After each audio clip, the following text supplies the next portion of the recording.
in your book, you talk about, and I've heard you say this in multiple venues about how that conversation about your parents and really bringing just the reality of, mortality and existentialism to light, how that changed the way that you looked at your own life and your own success. And, that was really the kickoff point for what inspired this book, correct? Yeah, I spent the first 30 years of my life chasing a very traditional definition of success that I think is the one that we're fed from the time we're children, which is, make money, achieve status, get the things, quote unquote, that you were told you should want, chase that. And one day you will wake up and you will be happy. You'll be fulfilled. You'll have the good life that you've wanted.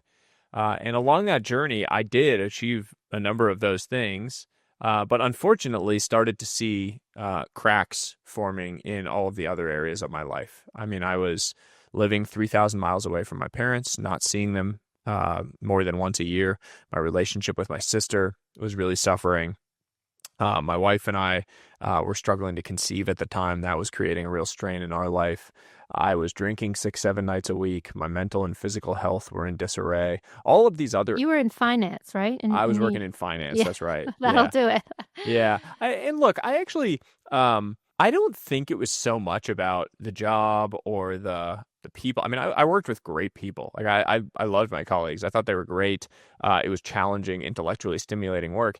It was really about the fact that my priorities had gotten so narrowly focused on money being the path to me feeling good about myself, right? Like I had this insecurity, this void internally, and I was searching for external solutions to that internal problem. And the external solution that we're all told works is money. You're literally convinced by the time you're a certain age that if you make X dollars, I will feel Y. And that Y is like happy, fulfilled, good life, all of these things.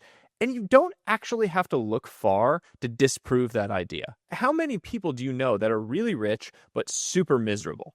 Right? Like it's the person that, has made $1 billion and we pat them on the back and we're like, oh, that person made it. They won the game. And we ignore the fact that they have 3 ex-wives and 5 kids that don't talk to them. Yeah. And we celebrate that person and say that they won. And you have to ask yourself at some point, is that actually a game that I care to win? Yes. And I did not ask that question ever. I never zoomed out to ask it until this conversation with this old friend who asked me how I was doing. I said, it had started to get tough living so far away from my parents. They're getting older. I had noticed for the first time in my life that they were slowing down. And he asked how old they were. I said mid-60s. He asked how often I saw them. I said about once a year at this point. And he just looked at me and said, okay, so you're going to see your parents 15 more times before they die. Ugh. And Ugh. I mean, you hear that, you're like, what a gut punch, right? I mean, Yeah. it sounds insensitive, but it wasn't rude. It was just math. He was just pointing out that the math, if life expectancy is about 80, my parents are mid-60s, I see them once a year, the math says that I'm going to see them 15 more times before they're gone. And that was the math that changed the course of my life, because it was a reminder that my entire definition of success, of what it meant to build a wealthy life, had been incomplete.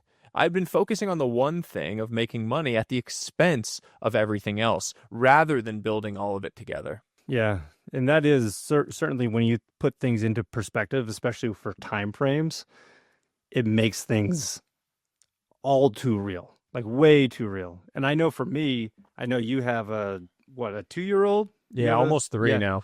Yeah, our kids are 12 and 10, and when you put things into time perspective, it actually changes the entire way you look at it. Like our daughter's 12 and she's taller than Juliana. And it's like, well, we're only 6 years away from you being 18. And then like, what happens there? And God, like, we're not ready for that. That's crazy how fast that time can go. It's wild. Yeah. I mean, the math on these things is striking. I mean, 95% of the time you have with your kids is gone by the time they turn 18. 75% is gone by the time they turn 12. Well, I was going to say, unless you're Italian, I'm going to keep my kids in the house as long as possible. Well, you make a very important point, which is, broadly speaking, not just the Italian one, broadly Cultural. speaking, we have the ability to bend those curves, right? Yeah. Like those are averages, but Yes. we can actually take action to change that the same way I did, right? Like the next day after that conversation, my wife and I sat down and talked about what we wanted our center to be in life, what we wanted to build our life around. And we took an action. We moved 3,000 miles. I left my job. We moved 3,000 miles to live closer to both of our sets of parents. And that number now, 15, is in the hundreds. I see my parents multiple times a month. They're a huge part of my son, their grandson's life. We took an action and created time. So like when you sort of make the joke of like Italian, I'm going to keep them around. That is you taking an action to change those numbers, change the narrative in your own life. Well, we've bent that curve into a pretzel over here. So Juliana and I, we work directly together in multiple businesses. And we own a real estate company with Juliana's brother and father, and our kids are homeschooled. So our time, we're extremely fortunate as far as that form of wealth. We're billionaires when it comes to that, which is extremely lucky for us. You know, we recognize how lucky we are to have that. Well, you say lucky. It sounds like deliberate design to me. Yeah. Certainly. I think it's very easy to look at things and say luck. Just in general, luck tends to be one of those things where it's an outside looking in perspective when someone achieves success that we cannot understand. So say like, oh, Ryan and Juliana are really lucky to have done that. But you were proactively designing the life that you wanted to build around this thing that really mattered to you. So kudos to you for doing that. Yeah, thanks. Thank I you. can't say it was totally my willingness, because I was I married into this Italian family that just obsessed with being around each other all the time. But I've quickly grew to love it. Yeah. And, it's great because I think that you, Sahil, bring that to light for so many people in this book. And just, you going around and talking to everyone about the value of time and really how important that is. But it is something that I've always, kind of looked at since I was maybe 20 years old. I swear I joke around and say I had like my first, what is it? What if people have like a midlife crisis, but not? Yeah, like a quarter life crisis. Quarter life crisis, an existential crisis at 20 years old when I'm like, okay, I'm not in my teens anymore. I'm an adult. We're all getting older. We're all going to die.